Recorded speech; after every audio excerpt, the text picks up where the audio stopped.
त्रिभिर्गुणमयैः भावैर् येभिः सर्वमिदं जगत् मोहितं नाभिजानाति मां ह्येभ्यः परम् अव्ययम्.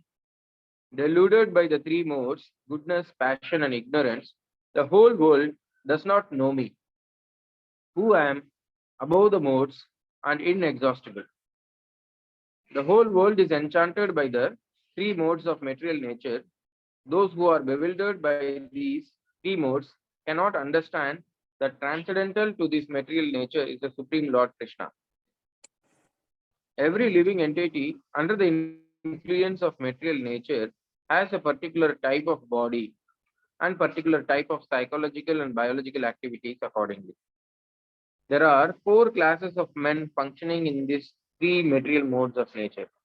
Those who are purely in the mode of goodness are called Brahmanas. Those who are purely in the mode of passion are called Kshatriyas. Those who are in the modes of both passion and ignorance are called Vaishyas. Those who are completely in ignorance are called Sudras. And those who are less than that are animals or animal-like. However, these designations are not permanent. I may be either a Brahmana, Kshatriya, Vaishya, or whatever. In any case, this life is temporary. But although the life is temporary, and we do not know what we are going to be in the next life, by the spell of this illusionary energy, we consider ourselves in terms of this bodily conception of life, and we thus think that we are American, Indian, Russian, or Brahmana, Hindu, Muslim, etc. And if we become entangled with the modes of material nature, then we forget the Supreme Personality of the Godhead, who is behind all these modes. So Lord Krishna says that living entities deluded by these three modes of nature do not understand that behind the material background is the Supreme Personality of Godhead. There are many kinds of living entities, human beings, demigods, animals, etc. And each and every one of them is under the influence of material nature. Now, all of them have forgotten the transcendent personality of Godhead. Those who are in the modes of passion and ignorance, and even those who are in the mode of goodness, cannot go beyond the impersonal Brahman conception of the absolute truth. They are bewildered before the Supreme Lord in his personal feature, which possess all beauty, opulence, knowledge, strength, fame, and renunciation. When even those who are in goodness cannot understand what hope is there for those in passion and ignorance, Krishna consciousness is transcendental to all these three modes of material nature, and those who are truly established in Krishna consciousness are actually liberated. Manoj. दैवी होषा गुणमयी मम माया दुरत्यया मामेव ये प्रपद्यन्ते मायामेतां तरन्ति ते. This divine energy of mine, consisting of three moods of material nature, is difficult to overcome, but those who have surrendered unto me can easily cross beyond it. The Supreme Personality of Godhead has innumerable energies, and all these energies are divine. Although the living entities are part of his energies and are therefore divine, due to contact with material energy, their original superior power is covered. Being thus covered by the material energy, one cannot possibly overcome its influence. As previously stated, both the material and spiritual natures, being emanations from the Supreme Personality of Godhead, are eternal. The living entities belong to the eternal superior nature of the Lord, but due to contamination of the inferior nature, matter, their illusion is also eternal.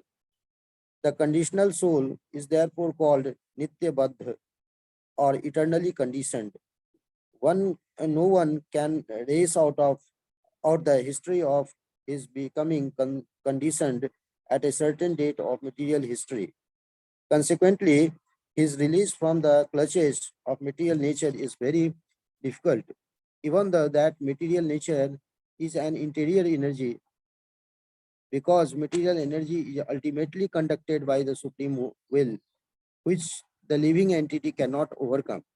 Inferior material nature is defined herein as divine nature due to its divine connection and movement by the divine will.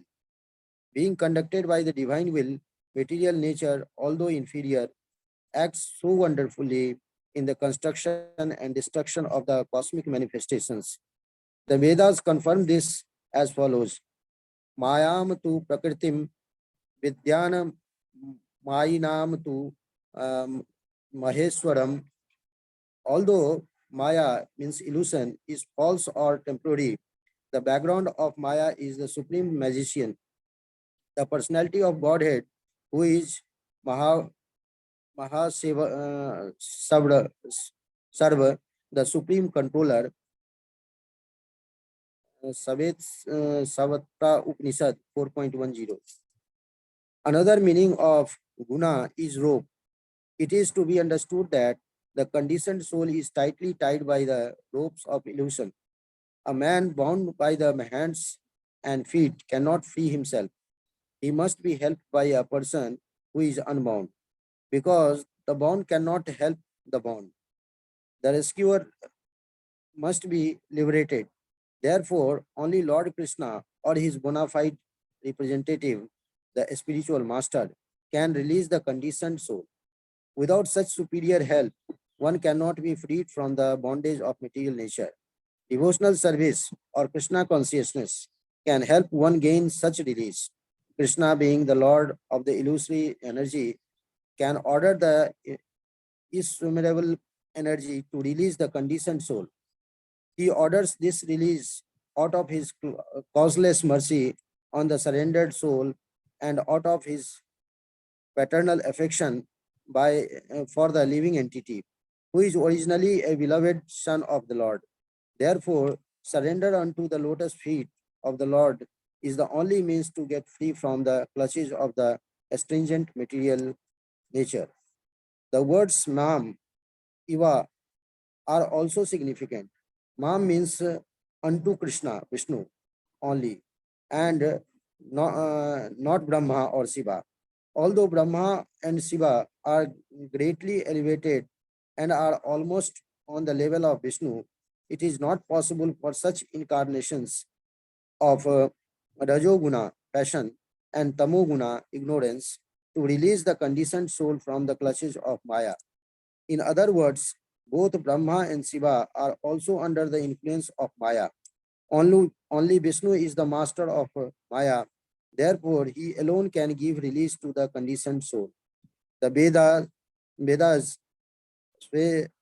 Sabets Vatra Upanishad 3.8 confirms this in the face of Tam Eva Viditva, or freedom is possible only by understanding Krishna. Even Lord Shiva affirms that liberation can achieved only by the mercy of Vishnu. Lord Shiva says, Mukti Pradata Sarvesham Vishnur Evana Samasya. There is no doubt that Vishnu is the deliverer of liberation for everyone. Hare Krishna.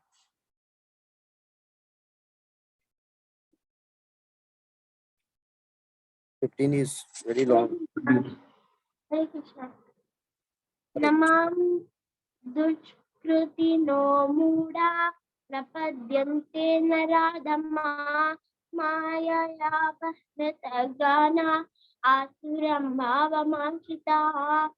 Those miscreants who are grossly foolish, who are lowest among mankind, whose knowledge is stolen by illusion, and who partake of the theistic nature of demon, do not surrender unto me. Purport. It is said in Bhagavad Gita that simply by surrendering oneself unto the lotus feet of the Supreme Personality, Krishna, one can surmount the stringent laws of material nature. At this point, a question arises: how is it that educated philosophers, scientists, businessmen, administrators, and all the leaders of ordinary men do not surrender to the lotus feet of Krishna, Sri Krishna, the all-powerful personality of Godhead? Mukti or liberation from the laws of material nature is sought by the leaders of mankind. in different ways and with great plans, perseverance for a great many years and words. But if that liberation is possible, but by simply surrendering unto the Let's go. You let me put. lotus feet of the Supreme Personality of Godhead, then why don't these intelligent and hardworking leaders adopt this simple method? Hare Krishna. It seems to be a bigger one. So may not be able to complete. Yeah, Ah, really. problem. Thank you, Hare Krishna. Thank you. Hare Krishna. Hare Krishna.